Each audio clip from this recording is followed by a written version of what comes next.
Enquanto nos preparamos para celebrar a paixão de Cristo, somos levados a pensar em Jesus carregando sua própria cruz rumo ao Calvário, onde foi crucificado entre dois ladrões como um criminoso comum aos olhos do mundo. Essa cena, longe de ser uma tragédia, é um convite à meditação profunda sobre o plano eterno de Deus que enviou seu Filho unigênito para morrer na cruz, pagando o preço do pecado e revelando sua realeza soberana em meio à humilhação.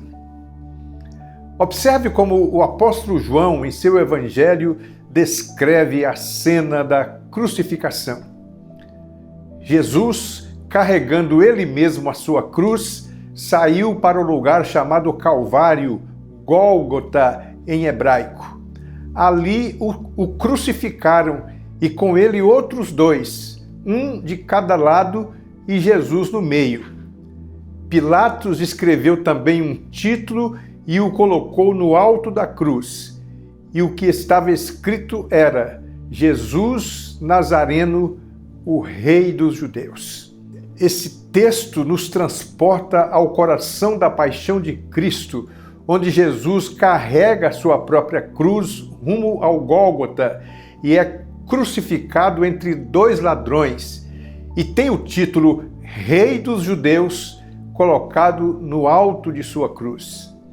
Não se trata apenas de uma narrativa histórica, mas de um tesouro de verdades eternas que moldam nossa fé e vida cristã.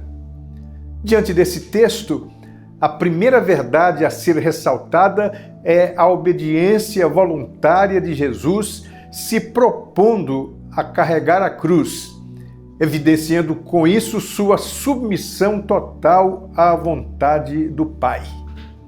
Em meio à dor e humilhação, ele não reclama nem foge, entregando-se voluntariamente para ser nosso Salvador.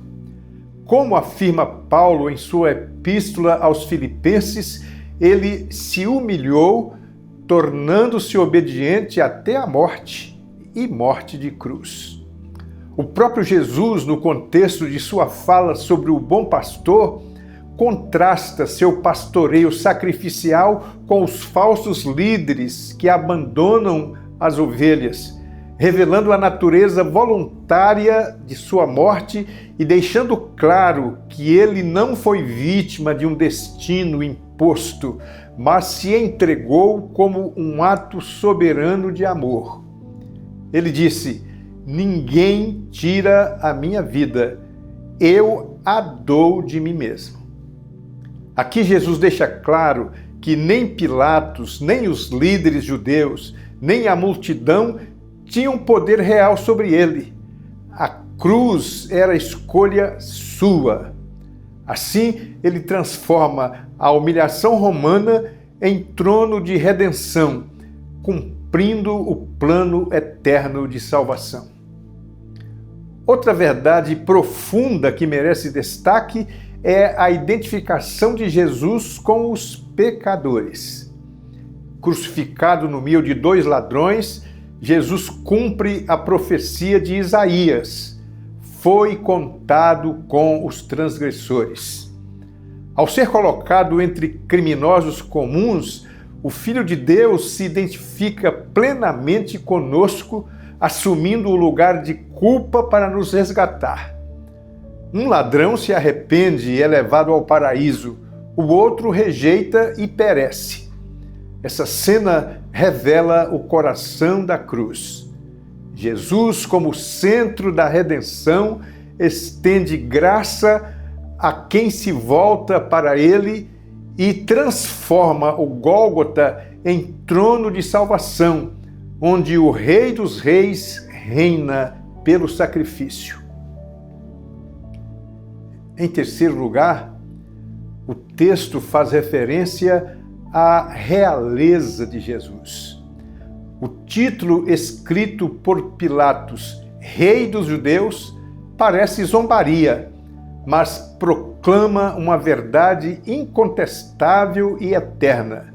Jesus é o Rei dos Reis, soberano absoluto, não por herança de família, exércitos invencíveis ou palácios opulentos, mas por uma realeza manifestada na paradoxal fraqueza da cruz. Para os líderes religiosos, era provocação. Para os romanos, ironia. Mas para Deus, era a confirmação da declaração profética de Apocalipse 19:16.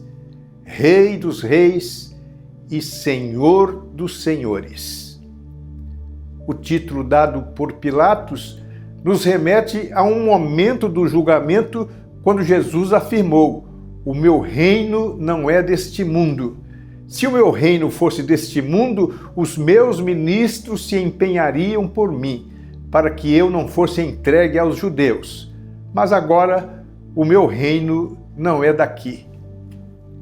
Com esta declaração, Jesus estava esclarecendo que seu reinado não é político ou terreno, nem baseado em poder humano ou violência. Trata-se de um reino espiritual e eterno, fundado na verdade que liberta. Isso significa que o reino de Deus não avança por exércitos, revoluções ou dominação, mas pelo sacrifício, amor e obediência. Sua vitória não vem com espadas, mas pela cruz.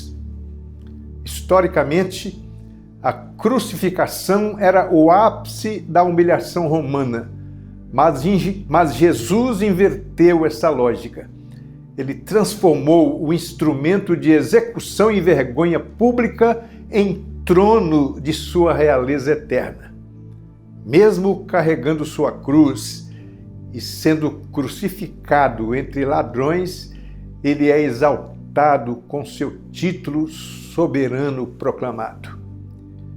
Diante dessas verdades eternas, somos convidados a nos prostrar ante o Rei dos Reis, que transformou o Gólgota em altar de vitória. Que essa meditação nos leve ao arrependimento genuíno, à fé confiante em seu sacrifício e a uma vida de serviço sacrificial, renunciando aos deuses deste mundo para reinar com ele.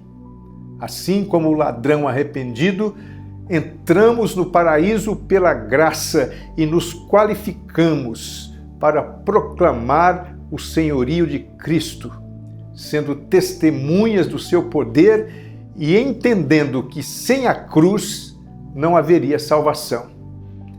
Ela foi o preço exato da nossa liberdade e nos confronta com nossa própria pecaminosidade, nos convidando ao perdão genuíno. Que possamos viver como súditos fiéis de nosso Rei, que foi crucificado para nos dar perdão e paz.